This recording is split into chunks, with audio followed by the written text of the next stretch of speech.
The SpongeBob weapons episode has become an infamous staple in the series. The chocolate lady right here is the main focus of the episode we're going to be talking about today.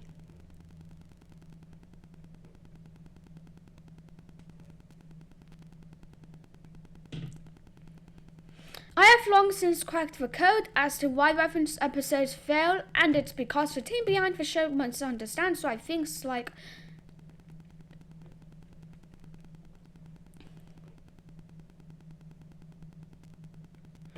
notes for water, the imagination box, or doodle ball worked in the first place.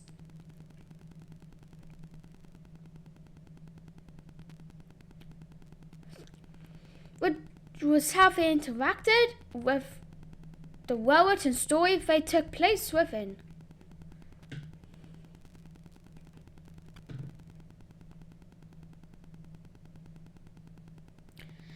These things just kind of happened in kind of existing in a poorly written episode does not work like the original episodes they were in.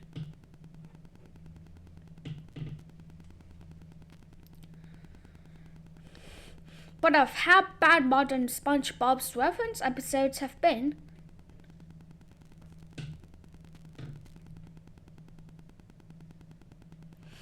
this one, called Whatever Happened to Baby Prunes, might be the worst one of them all by far.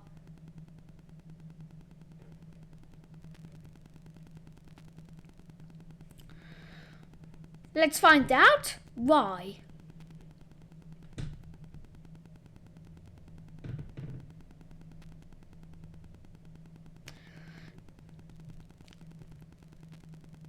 Chapter 1. Unnamed chocolate-hating old lady. This old lady right here hates chocolates, as we say in Chocolate for Nuts.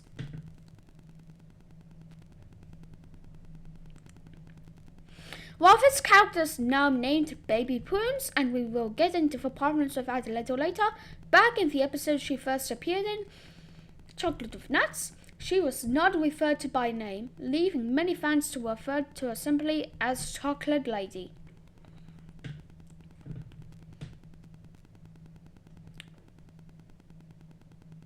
To be honest, Chocolate Lady isn't even in the top 5 funniest gags. I can think of 5 funnier jokes in here. Ad time!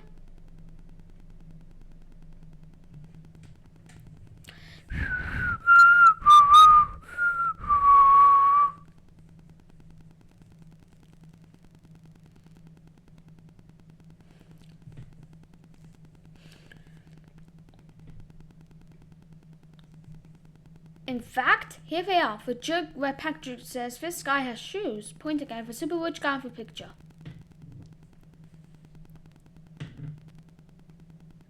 The joke where the con man whips them off twice in a row with candy bar carrying bags and candy bar bag carrying bags. The joke where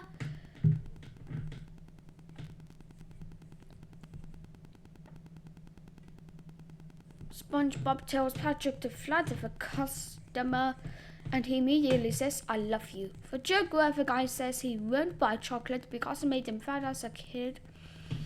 And then Patrick without hesitation buys multiple copies of a photo.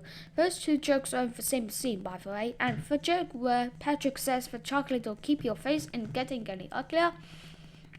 And the next shot reveals he's talking to a guy who looks exactly like him. By the way, this is not to say that the chocolate lady is not a funny gag.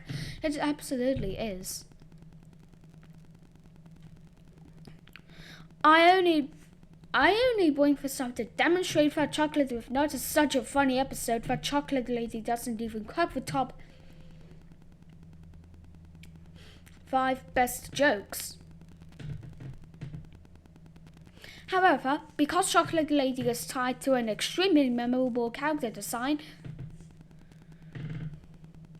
her joke is the one that ends up getting stretched into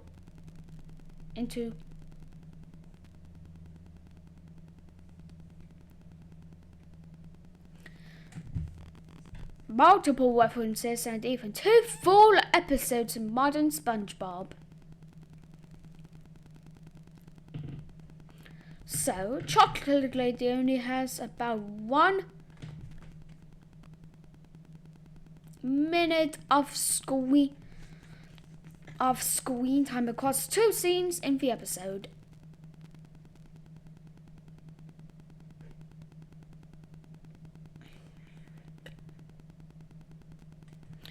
So, unlike a character like Bubble Buddy, who is the focus of an entire episode, she is more like Nosferatu, being that the joke that her character was created to tell is just one moment that contributes to a broader story. Chocolate with Nuts opens on SpongeBob accidentally getting Squidward's fancy living digest in his mail, which causes him and Patrick to want to be rich like the people in the magazine. What I appreciate about this opening is that it does such a good job of making what would usually be a shallow motivation seem so genuine and innocent. SpongeBob and Patrick don't want to be rich because they're greedy. They just got swept up in excitement of the idea of fancy living, which is something anyone can relate to. The method by which SpongeBob and Patrick attempt to strike it rich also endears us to them as characters as they go to door to door selling chocolate bars. The bulk of the episode is supposed to revolve around SpongeBob and Patrick either encountering a strange customer or them acting strange to a normal customer. Every joke in the episode is enhanced by the fact that in the first minute or so of the episode, we are introduced to these characters and shown why they want to succeed at their goal. The Chocolate Lady appears in a scene after SpongeBob and Patrick's low point in the story where they feel like they failed and chocolate were entrepreneurs. After realizing that most of the entrepreneurs judge the truth, SpongeBob realizes that if they lie too, they will sell more chocolate bars. Before the customers, SpongeBob instructs Patrick that the game plan is for him to flatter the customer before Patrick comes in for the kill. When an old lady answers the door, SpongeBob says in a flattering tone, "Chocolate, is your mother home?" with the intention of the compliment being that this clearly old woman looks young enough for her mother to still be alive. The subversion of this interaction is that the old woman's mother is in fact alive and she looks like this. The reason this joke works is that it throws off SpongeBob's power in the situation. What was supposed to be the thing that gives SpongeBob power in the situation? The flattery has now caused a more unruly person to enter the scene, and to make matters worse, this new party SpongeBob has unwittingly brought into the situation also hates chocolate. I remember when they first invented chocolate. I remember when they first invented chocolate. I always hated it. This makes the whole situation so much funnier because not only were we not expecting this old woman to have a living mother, but she also hates chocolate, and so few people hate chocolate, so that's weird. And by the way, the fact that this old lady hates chocolate for no reason other than she just kind of does makes this moment funnier because it feeds into her being an irrational character, which in turn makes the whole situation seem insurmountable to our protagonists.